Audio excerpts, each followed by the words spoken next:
Still up there? I just realized I probably shot all the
2-minute warning. Whoa.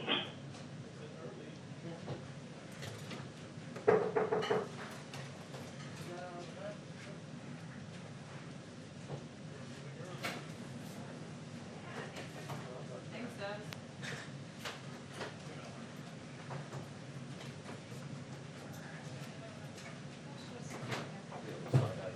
Yeah.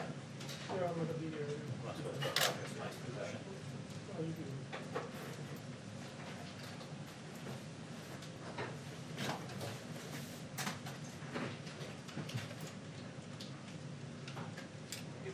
Joe? There's a hand wipe there between the lavalier when you hand off to Kelly.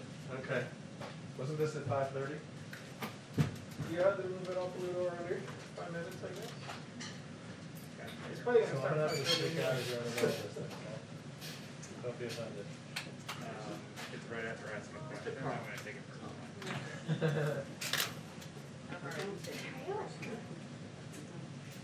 Didn't we change, weren't you over there earlier? We realized Offended we were or- in the wrong seats. Okay.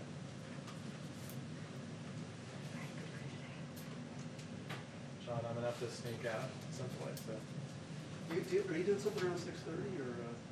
I gotta do it at 6. I just pre-taped it for reasons out of my control. I'll put it over.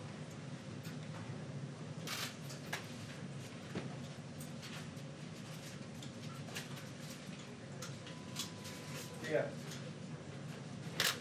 No, we're still in shot.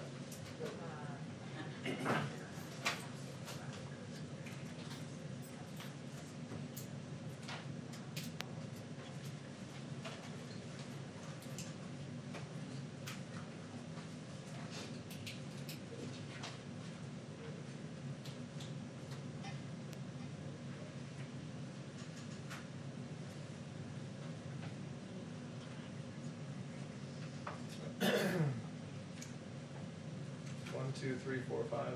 1, 2, 3, 4, 5. Is that right? Yeah, a little low, but yeah. I didn't make Going? sure that it's on, so. Yep. Okay, thank you.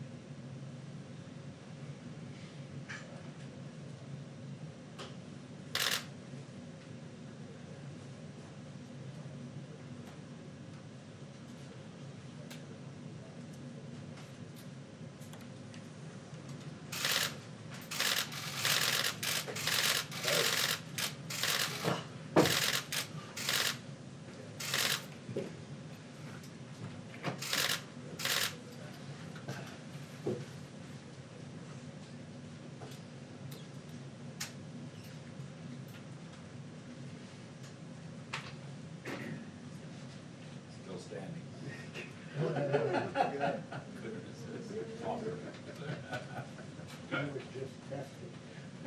Yeah. They just tested yourself.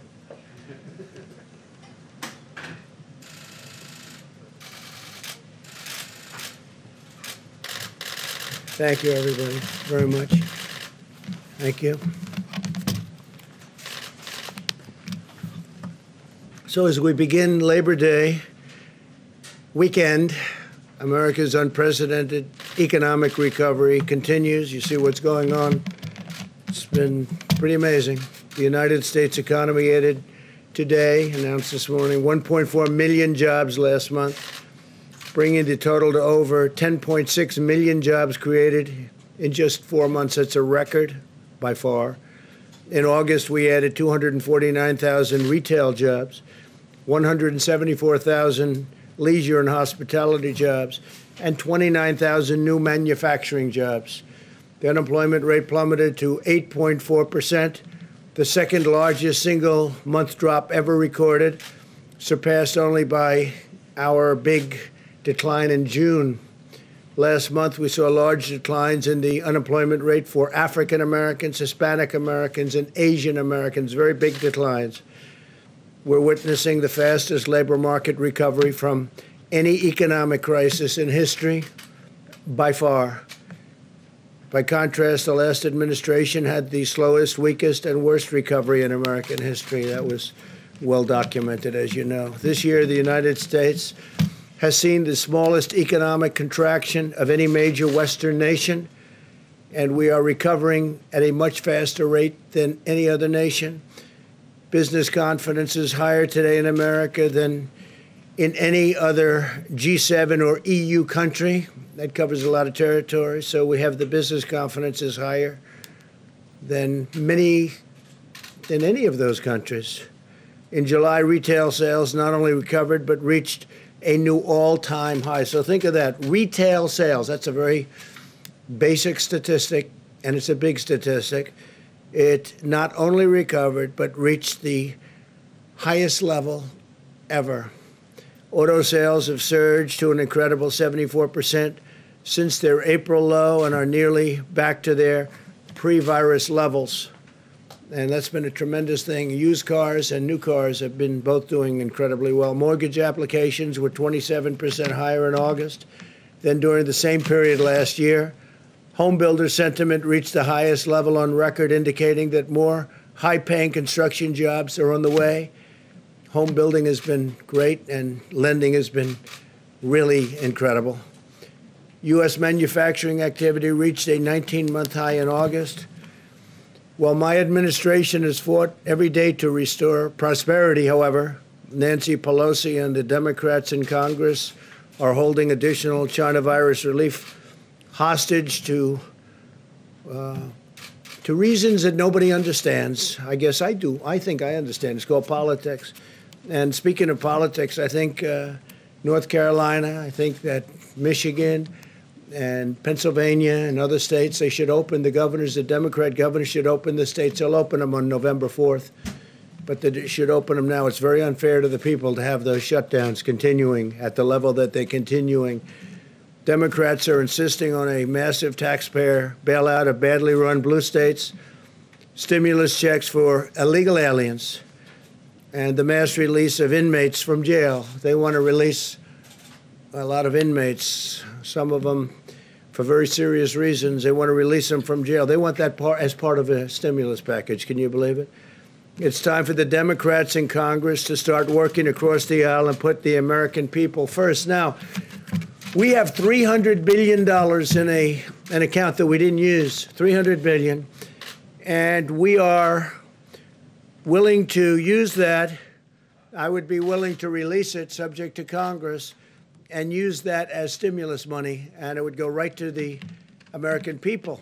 So we have $300 billion sitting in an account that we didn't need because things are going so well with the economy.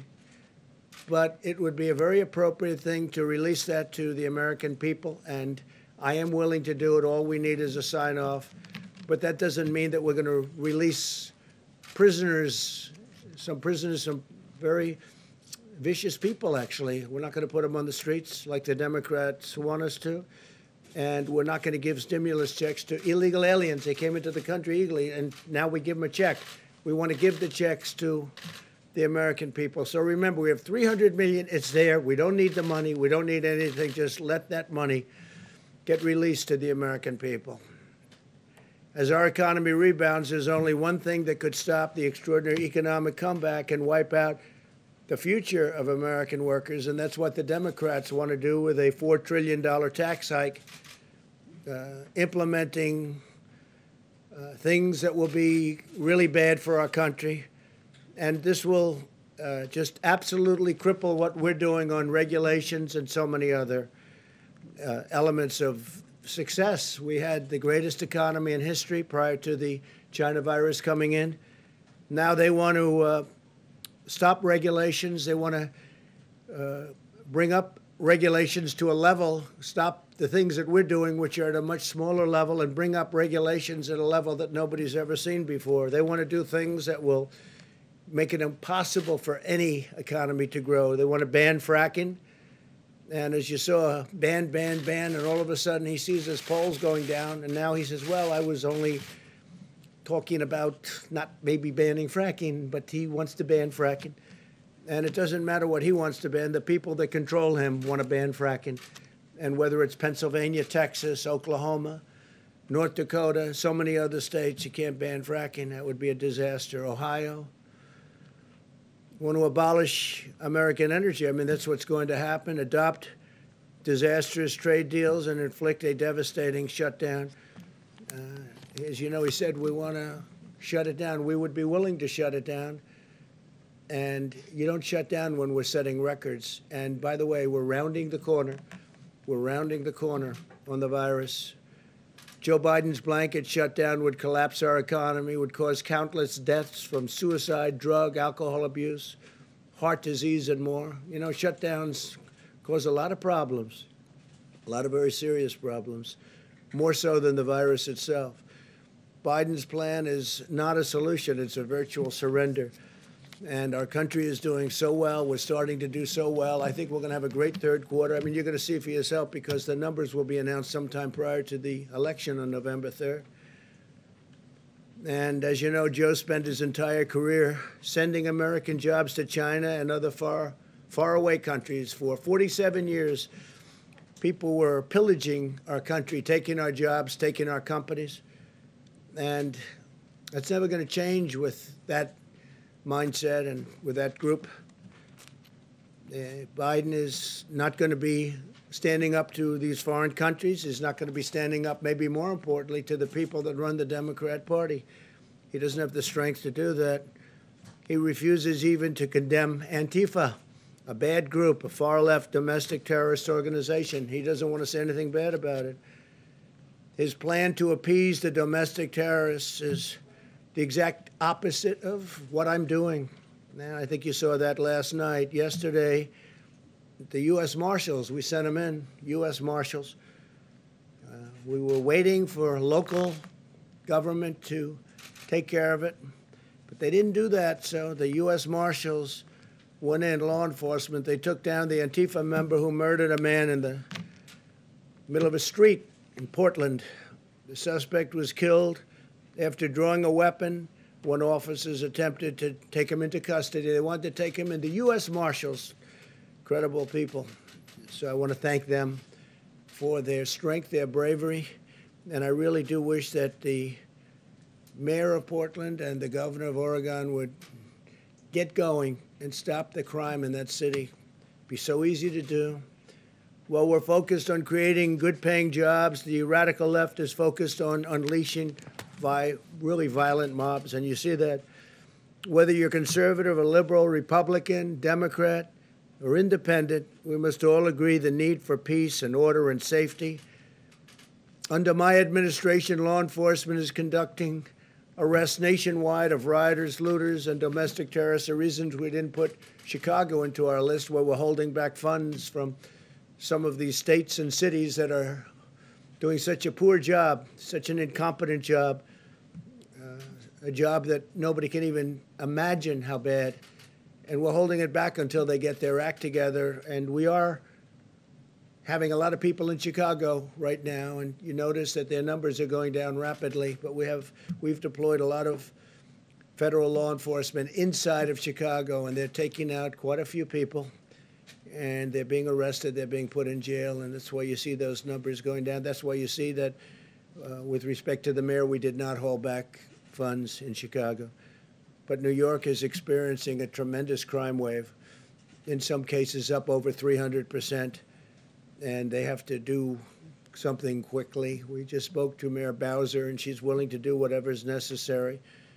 We had a very good talk with her. That's in D.C., and the other places, they speak for themselves. We're working with the state and local authorities to comb through hours of videotape, identify and arrest suspects, and prosecute lawbreakers. We've already got over 300 in jail, and we have tremendous evidence, and I want to thank the media for helping us out because they're taking different angles. We have it from every different angle. You can't probably have any better than what we've got. We see it from the sky and the ground and from the right and from the left. So when they say they didn't do it, we say, well, what's this? So we get that from the media free of charge. Under Operation Legend, we've surged federal law enforcement to cities plagued by violent crime. The initiative has already resulted in tremendous success, and nationwide, we have over 2,000 arrests, and we don't talk about it too much, but now we might as well. So we've arrested over 2,000 criminals. They're criminals. And in a single month, murder rate in Chicago, as you know, and as I said, it was cut in half, actually. So on the China virus front, the nations of Europe have experienced a 38% greater excess mortality than the United States, 38% more greater excess mortality than the United States. A lot of you don't want to report that. And if we took New York out of the equation, there's nobody even close. The job we've done is incredible, and we don't get any credit for it, but we've done an incredible job. Through Operation Warp Speed, we have 3 vaccines in the final stage of clinical trials. Yesterday, Pfizer announced, I just spoke to the head of Pfizer, great guy. They announced that it expects to have the results of its trial very, very shortly, next month, but very shortly. We remain on track to deliver a vaccine before the end of the year and maybe even before November 1st. We think we could probably have it sometime during the month of October. And Pfizer is among the leaders, as you know, and it's a great company. Johnson & Johnson also doing very well. Moderna. We have some really great companies. They're all doing very well. They're all in final stages. And I think you're going to see results that are shockingly good. Finally, I want to provide you with a brief update of the virus. Cases in the United States have declined 28% nationwide over the last month. And hospitalizations and deaths have continued to decline over the past week, very substantially declined. Thanks to America's medical genius, the mortality rate has been reduced by 85% in April. Mortality rate reduced by 85%. Hospital lengths of stay are 1/3 of their average length in April. So the hospitalization's down, the length of stay is way down. In order to keep making progress against the virus, we ask all Americans to remain vigilant, especially over Labor Day. You know, you have the Labor Day weekend coming upon us immediately. I guess we can say pretty immediately. And we need everybody to be careful, to apply common sense, and do all of the things that we've told you to do as quickly, as much as you can. Social distancing, wearing a mask whenever the distancing is not possible, and staying with a group that you know. Let's just try and get through this one weekend, and I think we have a chance of doing that. Just social distance, wash your hands, all of the hygiene things that we speak about, and we're really rounding the turn. And the vaccines are coming. The therapeutics have already come, but they continue to come. The convalescent plasma has had a tremendous impact already. You see what's happening there, and remdesivir has been incredible. So we have a lot of things happening. We have a lot of therapeutics coming out. I think from the standpoint of common sense, I guess therapeutics to me right now, you go into a hospital, you give somebody a shot or transfusion. It might be a transfusion. Probably more than 50% are actually transfusions, and they'll leave the hospital shortly thereafter. I mean, to me, that's more important in a certain sense than the vaccine, but the vaccines will be great over the long term, the therapeutics over the short term, and also knowing you have the therapeutics, I think, is great from the standpoint of mind. From the standpoint of the mind, it's great.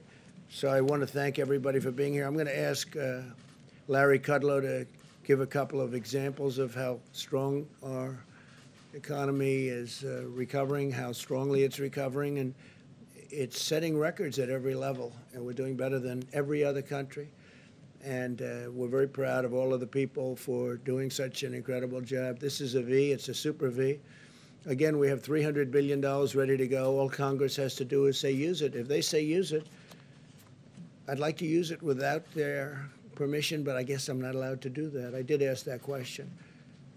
So Congress has to just say use it. All they have to do is say use it. $300 billion gets immediately put into our system and will really help the American people. There's nothing else to do, just a very quick statement. So I'm going to ask Larry to come up. I want to thank another man for being here today. There's a man that's an incredible leader, Lou Holtz. I've known him for a long time. He's been a friend of mine, and I think I've received letters from every football coach almost in the nation. Now, that's a little exaggeration, but some of the greats. Nick Saban wrote a letter. Coach O, and Coach O is central casting. I said, we're going to have to put him in a movie, right, as a football coach. He'd really be good playing a football coach like you. And Urban Meyer wrote a beautiful letter, and so many of the other great legendary coaches, not only coaches, though, people in sports and people in life, and even great political people recommending Lou for the Presidential Medal of Freedom. And we've analyzed it very closely. We've looked at all of those recommendations. We've looked at Lou's life and his career and what he's done for charity. And the football is obvious. He was a great coach, but what he's done beyond even coaching. So Lou will be getting the Presidential Medal of Freedom, and a date is being picked. It won't be in the too distant future. Lou was married to a great woman, right, Lou? Great woman, and she just passed away a few months ago. Is an incredible woman. She was stronger. I knew her well. She was stronger than Lou. I think she was stronger than you, Lou. I hate to tell you, you're strong too, but she was special, right? So I just want to congratulate Coach Lou Holtz on soon to receive the Presidential Medal of Freedom, and we look forward to that, Lou. Thank you very much. And you can stay around and listen to Larry for a couple of seconds, or go to your friend. You probably know half of the people in the room. I'll bet they treat you better than they treat me. They treat him good. I wish you'd treat me that way. Larry, come on up. Thank you, sir.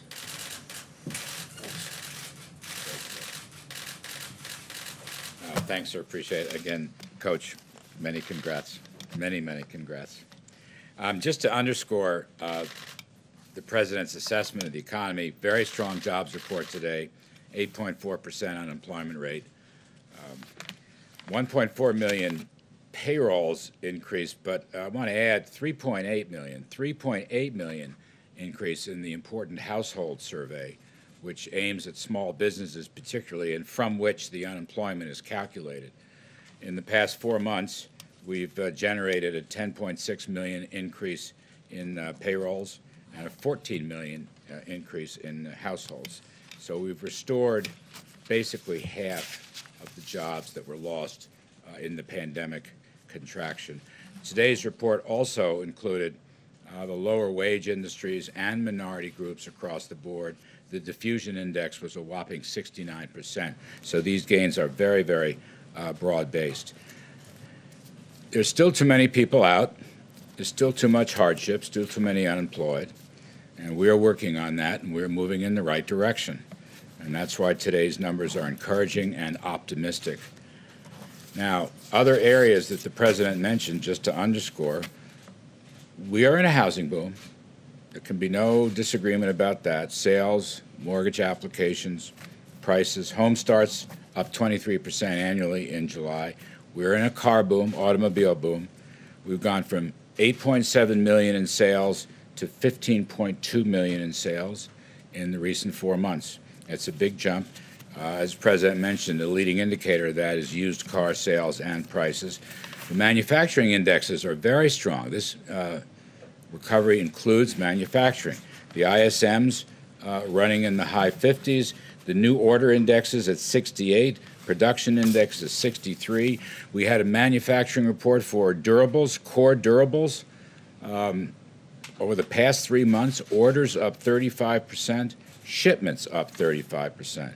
So these are very strong numbers. New business applications from 25,000 to 66,000. It's a 160% gain through August. And as the President referred, consumer spending is booming. We're up 84% annually over the past 3 months. My view, of course, we are in a V-shaped recovery. It is a self-sustaining recovery. High demand, increased production and manufacturing, along with decline in inventories, will give us a tremendous momentum going into the second half of the year. I still reckon that the third quarter will be at least 20% growth. The Atlanta Fed's GDP Now index is close to 30%. I think 20% is a good number. I think the whole second half and next year, provided that economic policies remain pro-growth. And I just want to mention one thing on the policy front. I simply don't understand the other side wanting a $4 trillion tax increase after a deep pandemic contraction. And on this point, I believe vast majority of economists, I don't care if you're a Keynesian, demand sider, supply sider, you just don't raise taxes by this amount or by any amount really, but $4 trillion, really picking the pockets of taxpayers who are returning to work now and need all the resources they can get. You just don't do it. The profession should be have a complete consensus on that. And so I'm quite surprised, and I think that is a potential obstacle, and people are beginning to speak about that. But all I can say is, factually, the numbers are coming in very positively. There's a lot of optimism going on. More work to be done, but we're rolling in the right direction, sir. Thank you. Appreciate it. Okay, please. Thank you, President Trump. If I could first ask a clarifying question about the $300 billion. Yeah. You've ruled out doing that unilaterally. You're going to wait for Congress to repurpose it for stimulus checks. Yeah, what about it? Oh, is that correct? You're waiting for Well, Congress? I am. There's a theory that I can do it without the approval, but I'd rather get the approval so that we have it. But there's a theory I could take the $300 billion. It's money that we have, money that we've built up, and money that we haven't spent, and I would love to give it to the American people as a very powerful stimulus. So, yeah, I think there is a theory that I could do it without having to go back, but I think it would be appropriate to go back, and I would ask Congress to approve it. It's a very simple approval. It's literally, it's a one-sentence approval, and the Democrats should do that. The Republicans will do that. They'd be glad to do that. So we'll see whether or not they do it. Okay? Please, in the back.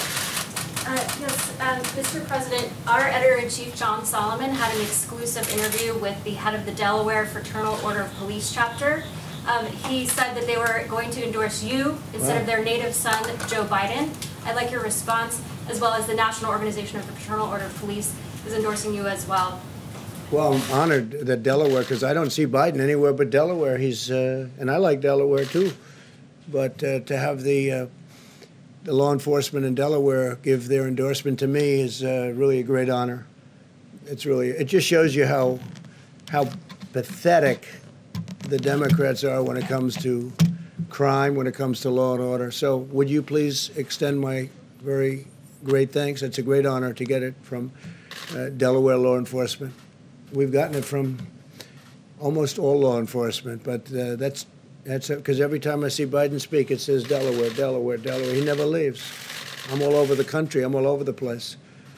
Yeah, please. Go ahead. Did you have? Yeah, go ahead, Jim. Thanks, Mr. President. Germany has said that Alexei Navalny, the Russian opposition leader, was poisoned. What do you think should be done to Russia about that? What is your message to Russia about that? And how should the international community and the United States respond? Well, I think we have to look at it very seriously if it's the case, and I think we will. There's nobody been tougher in Russia than I have. We get along. I get along with almost all countries. I get along with North Korea. Remember, we're supposed to be going to war with North Korea. If Hillary got elected, you'd be at war right now with North Korea. That would be a very messy war, a very bad war. Many millions of people would be killed.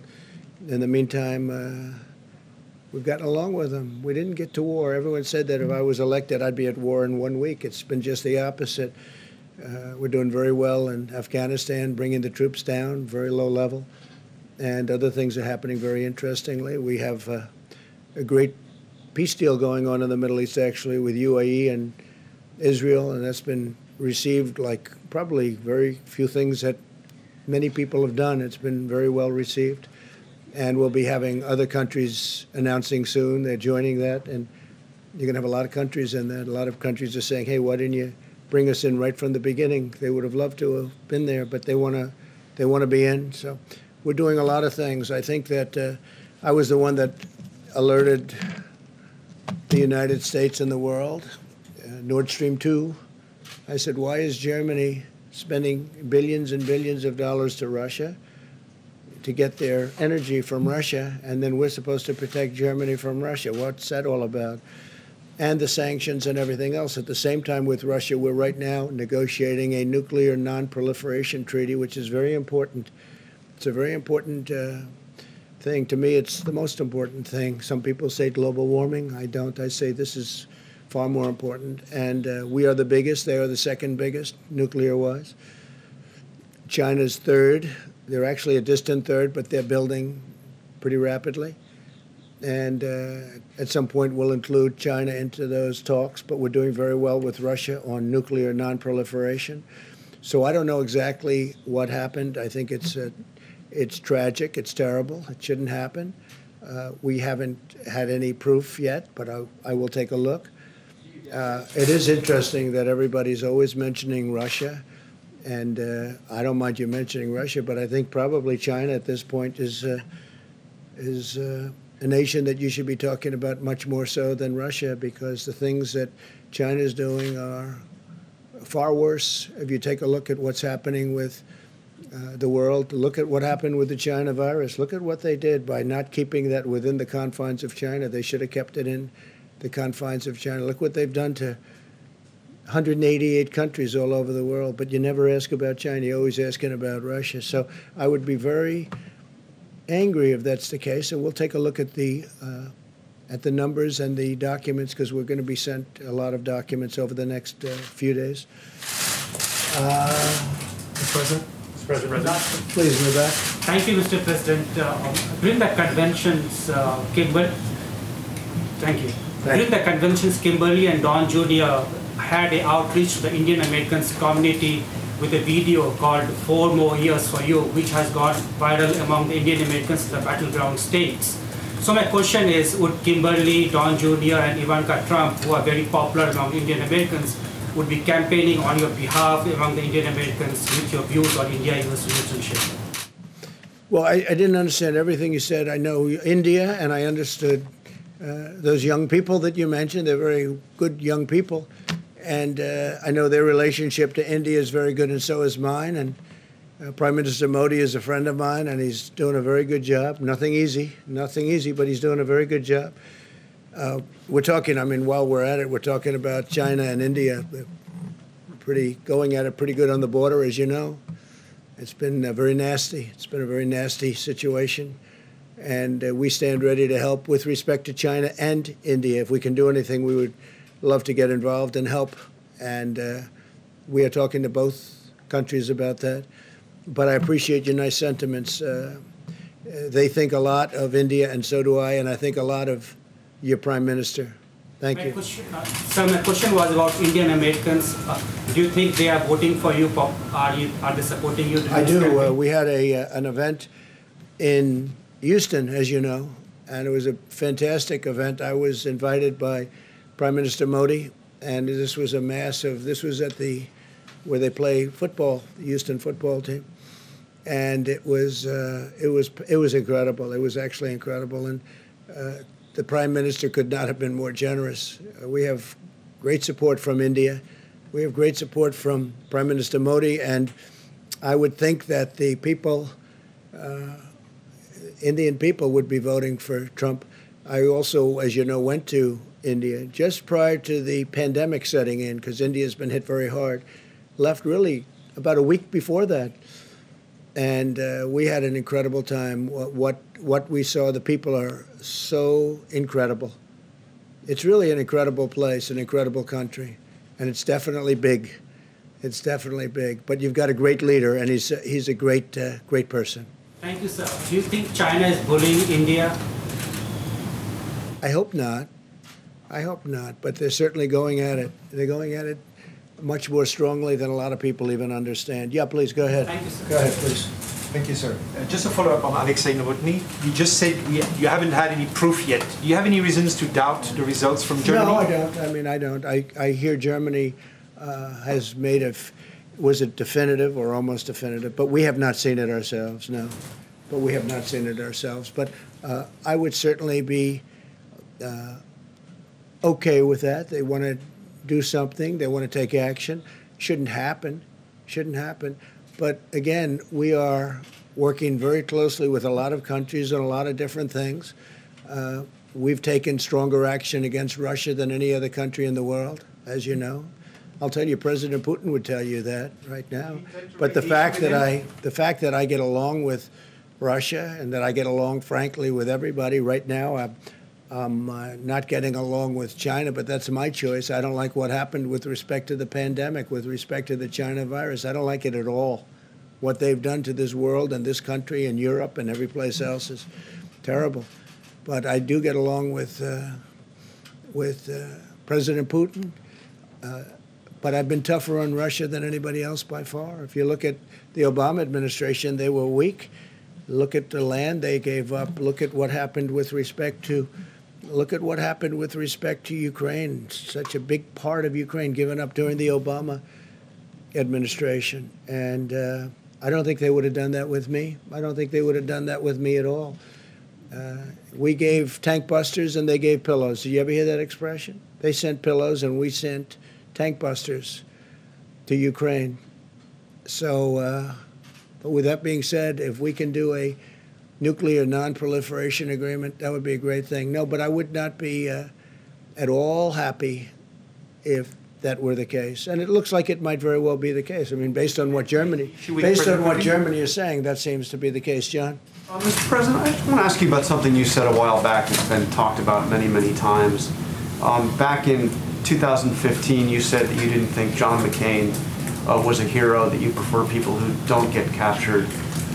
In light of all that's happened since then and all you've learned, do you regret saying that? Is that something you wish you had not said? I say what I say, and I never got along with John McCain. I disagreed with John McCain. You know that better than anybody, frankly.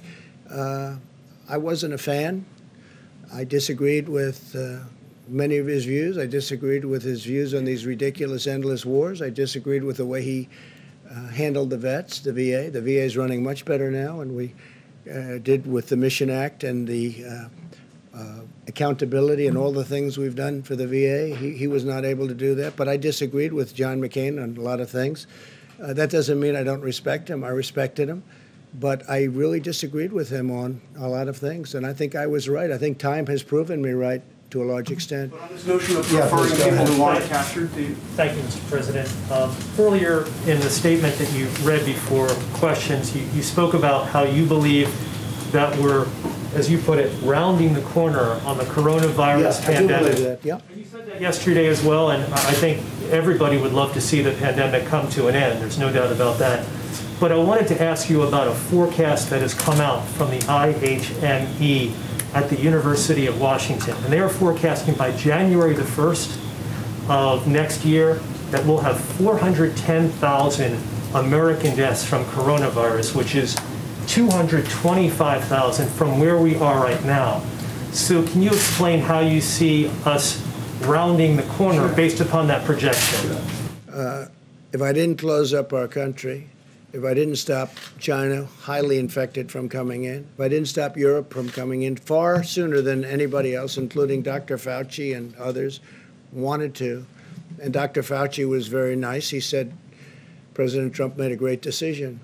We would have far more than that. But maybe even more importantly, if I didn't close up, we would have, instead of the number that you mentioned or whatever it may be, we're about 180, we would have perhaps 1.5 or 2 million deaths right now if I went a different direction, which some people wanted me to do, and I decided not to do it. We'd have 2 million deaths. Now, a lot of countries don't report their deaths. Obviously, China's not reporting because they had far more than we did. China had far more deaths than we did, in my opinion. It's just my opinion. But they don't report their deaths, or they don't report them accurately. And I don't want to embarrass other countries, but I can tell you there are other countries where the death toll is far higher than the United States, but they don't report deaths. We report it to a level that nobody reports it. We also do testing and cases. I watch your broadcasts and I read your information, your media outlets very, very carefully, and I look at the word cases. And the reason, I say it 100 times, nobody wants to pick it up, but we do testing at a level that nobody ever dreamed possible. We have the best tests, and we have by far the most tests. Actually, India, as per your question before, India is number 2, and they've done a good job, but they're about 40 million tests behind us, and they're a country of 1.5 billion people. Now, because of all these tests, we have far more cases. If we cut our cases in half, if we cut our testing in half, we'd probably have about half the number of cases. If we cut it down to levels, there are some countries that don't test. They test when somebody walks into a hospital. That's the test you get. They walk into a hospital, they're sick, that's your test. We have tested more and better, and you just see where we now have millions of tests coming in from a certain company that's done a fantastic job, and it's going to be anywhere from 5 minutes to 15 minutes on the spot, very accurate test. But if we had much less testing, no testing, you wouldn't be reporting cases. But you saw this, I don't want to go over the statistics, you all wrote it down, but you see how we're doing compared to the rest of the world, and you see, and if you took out New York, which has been a tragic situation, with the amount of people that died in New York. You can't just simply take out a major state in the U.S. It's still a part of the United States, New York is. No, I'm just saying, if you take it out of the equation. I'm just saying, New York has been in particular run, whether it's badly, incompetently, or whether it's unfortunate, and I appreciated Governor Cuomo saying that I've done a phenomenal job, and he said very good things. He said bad things too, you know, later on when he had no really other choice. But if you took out New York from those numbers, you can multiply our tremendous success by a lot. But look, the bottom line is that the job we've done on COVID-19 or the China virus, China plague, call it whatever you want, there are a lot of different names, but it's been incredible. We've also helped a lot of other countries, especially with ventilators, because we are now, you know, we build ventilators at a level that nobody ever thought possible. So you don't see that forecast being accurate, the one that I cited to you. Yeah, but you didn't hear me. If we didn't do what I said, we would be at 2 million deaths right now. Taking that into account, it's just going forward. No, they're not taking that into account. I had a choice to make. If we made the wrong choice, the number that you have, which is less than other countries, but the other countries don't report deaths. They don't report them to the extent, and they're not accurate. You know that, and so do I. Because we have, you take a look at some of the things happening in certain other very large countries. First of all, we're a very large country. But you take a look at things happening with respect to the reporting of deaths in other countries, and I say, give me a break. So it's been amazing, but we made some moves at the beginning. China, big, Europe, big, but the biggest of all was closing it down, understanding the disease, and we did, and now we know it's the elderly, it's especially elderly if they have heart, diabetes, if they have problems. And we're watching it, and we're watching it very closely. And by the way, we're doing super testing with respect to that, super testing. But if we did it a different way, instead of the number that you said, but basically the number that we're at now is approximately 180,000, we'd be at 2 million people right now. Could be higher than that. Yeah, please go ahead. Thank you, Mr. President. Thank you, Mr. President. I don't know anything about the Russia vaccine. I'm not sure. We have our vaccine, and our vaccine is, I think it's going to be the standard. It's going to be great. These companies are incredible. They've come up with the great vaccines over the years, and that's the vaccine that probably most of the people in this room are going to want to take, right? Thanks, Mr. President. A quick clarification on my question. The $300 billion, is that from the Main Street Lending Program, or is that from a different part? Where are you? It's sitting in an account, has not been spent, but we're willing to spend it. No, we're willing to spend it. I'd like to get approval from Congress. There's a theory that I don't have to do that, but I'd rather be up front, and I'd like to get approval from Congress. Let it go directly to the people. It would be a great stimulus. It's actually more stimulus than we're asking for in terms of pure stimulus. This would be pure stimulus. I wouldn't have to let prisoners go, some very evil prisoners go. Like, think of it. The Democrats, in order to get what they want and in order to give us what they're talking about allowing prisoners to be released, prisoners that we don't want to be released. So in order that we get money to the American people, they want to say release prisoners and other things like that that are very bad. And we just can't do that. We don't want to do that. And then just to follow on John's question, I know you spoke earlier about the Atlantic story, and you referenced the number of administration officials who have come out to support your... No, we have 11 people. I was just told we have 11 people. There is nobody that feels more strongly about our soldiers, our wounded warriors, our soldiers that died in war than I do. It's a hoax. Just like the fake dossier was a hoax. Just like the Russia was a hoax. It was a total hoax, no collusion. Just like so many other things, it's a hoax. And you'll hear more of these things, totally unrelated, as we get closer and closer to election. The magazine is a failing magazine, and nobody called me. Nobody called me from the magazine and said, "You have a comment about it?" No, they just write whatever they want to write because they figure you can't get sued. You can get sued, but it's a very hard bringing lawsuits. But we have many witnesses, and it's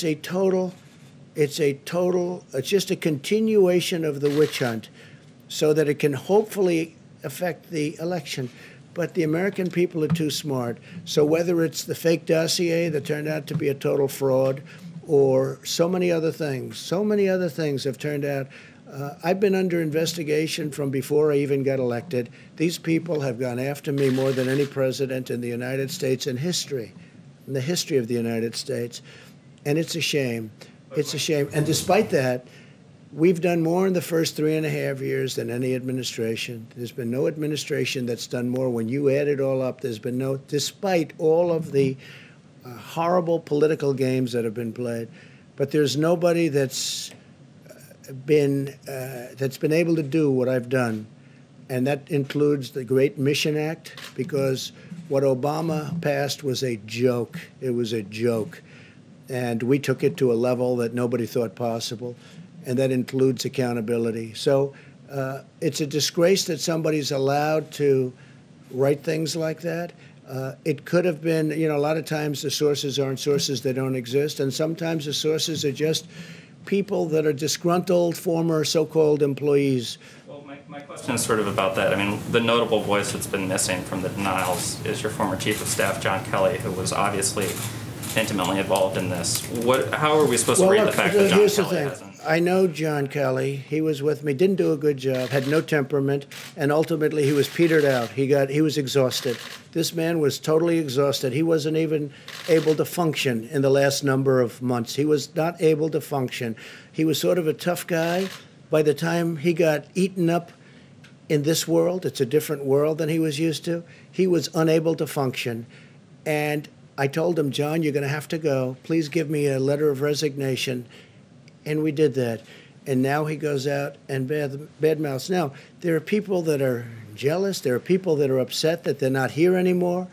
There are people that we've done an incredible job. The virus came in, and now we're doing an incredible job again. We're going to build it up bigger than it was before the virus came in.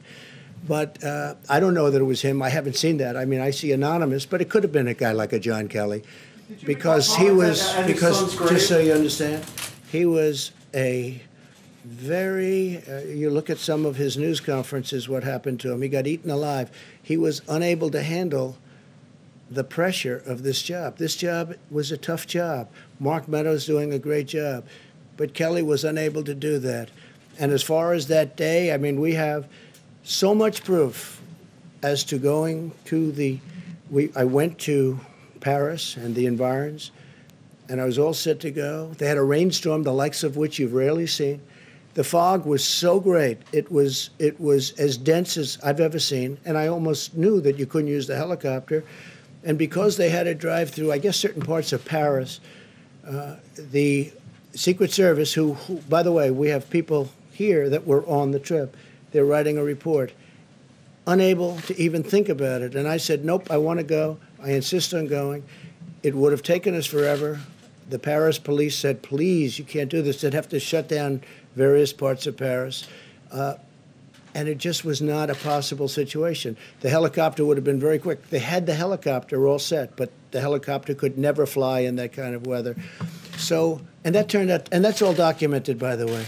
We have all of the information from, and probably will release that information. But I think it's a shame when a second-rate magazine, I don't read it. I know very little about this magazine, but when a second-rate magazine can write things like that about somebody that's done so much for the military, can write things like that and get away with it where you actually ask questions on it, it's a disgrace. And you ought to be ashamed of yourself. And let me just tell you, I watched the interview with Sleepy Joe Biden, and he didn't ask questions. You didn't ask questions like that. Read the questions, yes. They were like meant for a child. Those questions were meant for a child. Smiles on faces of reporters, not like you and you. There were smiles on the reporters. What do you think? Take a look at those questions that they asked him. They were not meant for a grown-up. They were meant for a child. So I just want to tell you, it's a disgrace, because you look at what I've done for the United States military. I love those people. I've gotten them pay raises when they didn't get anything near what I've been able to do. And I've rebuilt $2.5 trillion. I've rebuilt the United States military. Now we're including Space Force. Nobody's done more for them. And then when I have to have a report read like that from a third-rate magazine that's not going to be in business much longer, I look at that and I think it's a disgrace. And then when I watch Biden getting asked questions that are really meant for a child to answer, anybody could answer, and I look at the level of question that you people ask, I mean, honestly, it's disgraceful.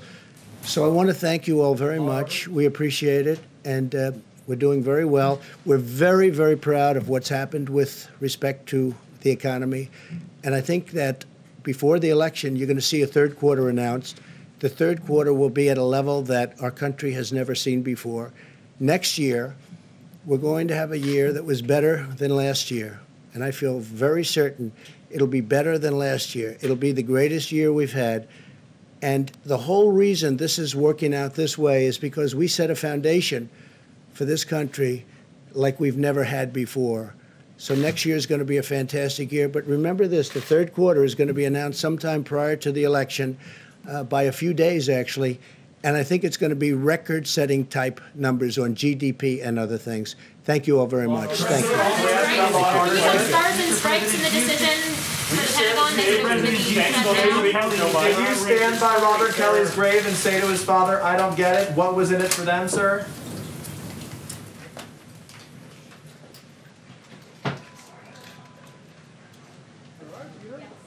How was that? Yeah, some of my best work, I thought.